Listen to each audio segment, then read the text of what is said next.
Morning 8th class, this is second chapter of history, colonial rule in India. Sorry.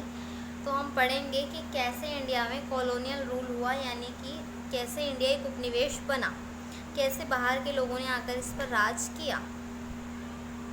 Coming to the European, तो European से पढ़ते हैं trade with India. In search of sea routes towards the east, several western powers like the British, French, Dutch and Portuguese started sea voyage.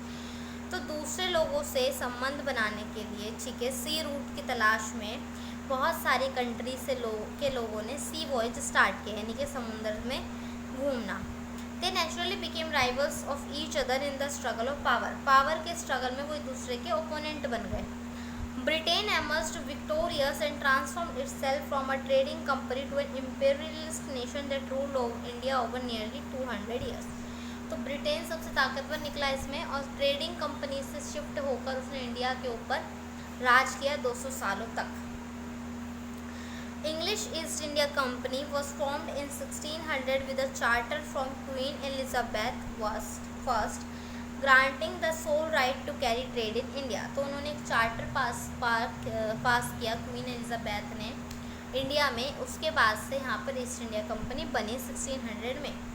This mean that no other trading group in England could compete with East India Company. अब ये इतनी तगड़ी company बन गई कि इससे कोई और कंपनी मुकाबला ही नहीं कर सकती थी।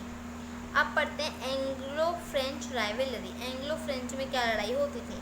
तो by the early 18th century में पोर्तुगीज़ और डच जो थे उन्होंने अपना पोजीशन ट्रेड में खो दिया। क्यों खो दिया भारत में? क्योंकि ब्रिटिश आ गए थे, है ना, और फ्रेंच भी। The companies of England and France came to dominate India trade with Europe. अब जो इंग्लैंड की कंपनी थी, फ्रांस की कंपनी थी, वो इंडिया में व्यापार करने आ गई यूरोप के साथ साथ। Each tried to control the market and extend its political influence in India. This led to Anglo French rivalry both in India and Europe. अब क्या हुआ, यहाँ पर सारी कंपनियाँ आकर अपना अपना दबदबा बनाने लगी, इससे इनमें आपस में लड़ाई हो गई। Rivalry led to a series of wars, बहुत सारी लड़ाई हुई जिसको कि कार्नेटिक वॉर्स कहते हैं, और ये वॉर जो थी 1744 से 1763 तक चली, 20 सालों तक। इंग्लिश ईस्ट इंडिया कंपनी, अब ईस्ट इंडिया कंपनी ने क्या किया वो पढ़ते हैं। कैप्टन हॉकिंस जो थे paid a visit to the court of Jahangir in 1808। तो कैसे अंग्रेज हमारे यहाँ आए वो पढ़ रहे हैं। तो कैप्टन हॉकिंग एक आदमी था अंग्रेज, वो आया जहांगीर के दरबार में, but fail to secure trading rights, पर उसको जहांगीर ने व्यापार करने का हक नहीं दिया। हाउएवर इन 1613, फिर कुछ सालों बाद 1630 में सर थॉमस रॉय जब आए तो they were permitted to establish their factory at Surat. तो उनको जहांगीर ने सूरत में अपनी फैक्ट्री लगाने की इजाज़त दे दी, जो कि उनकी सबसे बड़ी गलती थी। Gradually the east India company establish trading centre at Bombay, Calcutta and Madras, और धीरे धीरे उन्होंने और भी हिस्सों में अपनी कंपनी फैला ली। English settlement and factories were located and Machilipatnam, Patna, Dhaka, Kasim Bazar in Bengal as well as Bihar, Fort Saint George in Madras, Bombay Sutanuti, Kolkata and Govindpur. तो यहाँ फैक्ट्री हो गई उनकी। British received special privileges from the Mughal empire. इनको अलग से जो है कुछ अधिकार दिए गए मुगल एम्पायर के द्वारा, ठीक है। क्या फरमान दिए? फरमान ऑफ 1691 में क्या दिया औरंगजेब ने? Expecting the British company from paying customs duty in Bengal, कि वो वहाँ पर कस्टम ड्यूटी भी कर सकते हैं। फरमान ऑफ 1770 क्या हुआ? ग्रांटेड बाय एम्पेरर फारूक सियार। तो फारूक सियार ने क्या बोला कि तुम गुजरात और डेक्कन में भी कस्टम ड्यूटी कर सकते हो। इससे क्या हुआ, उनका धीरे धीरे अधिकार जमाने लगे वो।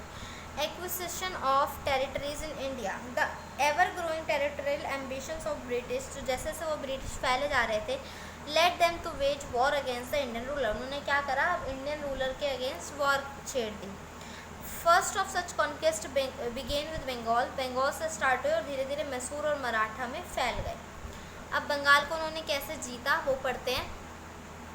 Conquest of Bengal, at that time the kingdom of Bengal included the provinces of Bengal, Bihar और उड़ीसा। तो बंगाल में राज का मतलब बंगाल, उड़ीसा और बिहार में भी राज।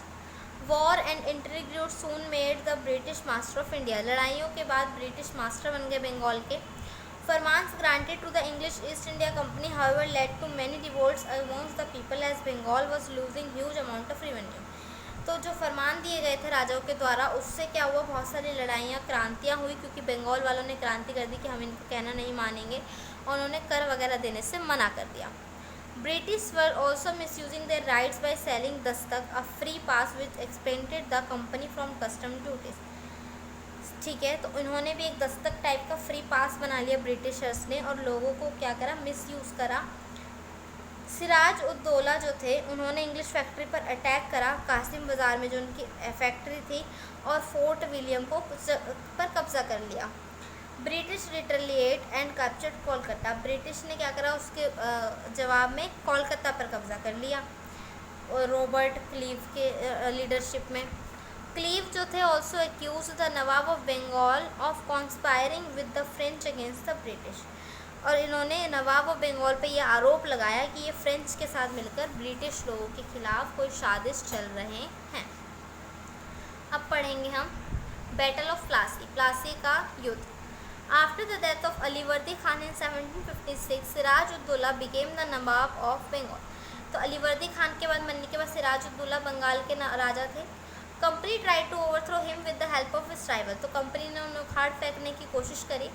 However the attempts were unsuccessful, लेकिन वो सक्सेसफुल नहीं हो पाए, क्योंकि Siraj ud Daula asked them to pay trade duties, क्योंकि उन्होंने बोला कि ट्रेड ड्यूटीज़ तुम दो, स्टॉप फोर्टिफिकेशन और किलाबंदी बंद करो, और interfering in political affairs of inspire, और हमारे देश, हमारे एरिया के पॉलिटिकल अफेयर्स में दखल अंदाजी देना बंद करो। उन्होंने स्ट्रिक्टली अंग्रेजों को बोल दिया। When the company refuse to do so, पर जब कंपनी ने मना कर दिया कि हम ऐसा नहीं करेंगे, तो इन्होंने इंग्लिश फैक्ट्री कासिम बाज़ार पर अटैक कर दिया नवाब ने, और कंपनी के जो ऑफिशियल थे उनको पकड़ लिया और एक वेयर हाउस में बंद कर दिया। They also capture the companies fort in the Kolkata, जो कंपनी का जो किला था कोलकाता में, उस पर भी इन्होंने कब्जा कर लिया।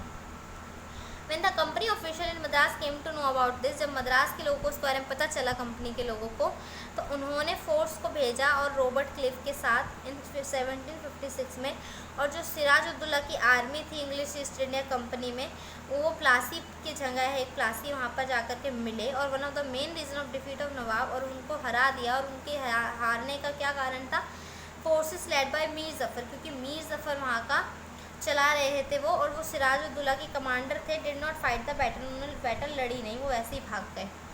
क्लीव जो थे had manage to secure Mir Jafar support by promising to make him the nawab after defeating Siraj ud Daula, क्योंकि उनको अंग्रेज़ों ने घूस दे दी थी कि अगर तुम हमें जीतने में मदद करोगे तो हम तुम्हें सिराज उद दौला के बाद वहाँ का नवाब बनाएंगे बंगाल का। सिराज उद दौला हार गए और उनको जेल में डाल दिया और लेटर किल्ड, और बाद में मार दिया गया। Mir Jafar became the new nawab, वो न्यू नवाब बन गए। और battle of Plassey became famous because, battle of Plassey इतना फेमस क्यों है, because it is marked it major transformation of a small trading company to supreme political power, क्योंकि यहीं से शुरुआत हुई एक ट्रेडिंग कंपनी की पॉलिटिकल पावर में आने की। ठीक है, बैटल ऑफ बक्सर अब पढ़ेंगे। As a result of the Battle of Plassey, the British had gained political control over Bengal. They were able to place their puppet rulers, Mir Zafar and later Mir Kazim as the Nawab of Bengal. तो इन्होंने क्या करा, जब इन्होंने बंगाल पर कब्जा कर ही लिया, तो अपने जो नौकर थे, पपेट जो थे, जिनको ये अपनी उंगलियों पर नचाते थे, जैसे कि मीर जफ़र और बाद में मीर काजिम, ठीक है, इनकी मदद से वो आगे भी पॉलिटिकल कंट्रोल करने लगे। Mir Kazim assigned the jagir of Burdwan, ठीक है, बुर्दवान के जागीर की जगह नियुक्ति हुई थी मीर काजिम की।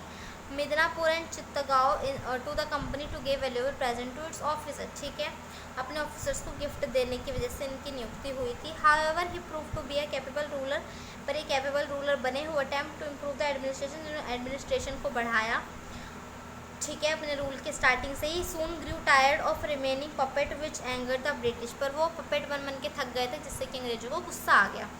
Mir Kasim was defeated in a series of battle, उन्होंने भी अंग्रेजों से लड़ाई लड़ी। फिर 1763 में ही fled to Awadh and formed an alliance with the nawab of Awadh, फिर अवध चले गए और अवध के राजा के साथ दोस्ती करी। और सूजा उद दौला और मुग़ल एम्पायर शाह आलम सेकेंड, ठीक है, ये दोनों मिल गए। देयर कंबाइंड आर्मी, उनकी मिली हुई आर्मी ब्रिटिश फोर्सेस से मिली बैटल ऑफ बक्सर में 1764 अक्टूबर में, जहाँ पर इंग्लिश कमांडर जो थे हेक्टर मुरोनो ने उनको हरा दिया। Consequences of battle of Buxar, इसके बाद हुआ क्या, इसके नतीजे क्या थे। Powerful Nawab of Awadh was left at the mercy of English, तो इंग्लिश जो मैन थे उनके आगे गिड़गिड़ाने की वजह से इसको छोड़ दिया गया। District of Kota and Allahabad जो थी वो ले ली गई उससे। Mughal empire became the pensioner of the British, ठीक है, मुगल एम्पायर जो थे बंदी बन गए इनके ब्रिटिशर्स के। In the settlement with the nawab of Bengal the English got the right of diwani और the right of collective revenue in the province of Bengal, Bihar और उड़ीसा। तो बंगाल, बिहार और उड़ीसा में जो भी कर लिया जाता था वो सबका कर का लेना किसको हो गया, अंग्रेज वो कर अब लेते थे। Mughal empire granted the jagir of the northern Circars to the British, अब मुगल एम्पायर ने अपनी जागीर जो थी नॉर्थ की इनको दे दी। Both the nawab of Bengal and Mughal empire जो थे वो डिपेंडेंट बन गए ब्रिटिश फॉर सिक्योरिटी, अब वो ब्रिटिश के ऊपर डिपेंड रहने लगे सिक्योरिटी के लिए। ठीक है बच्चों, आगे का चैप्टर को सेकंड वीडियो में पढ़ाएंगे।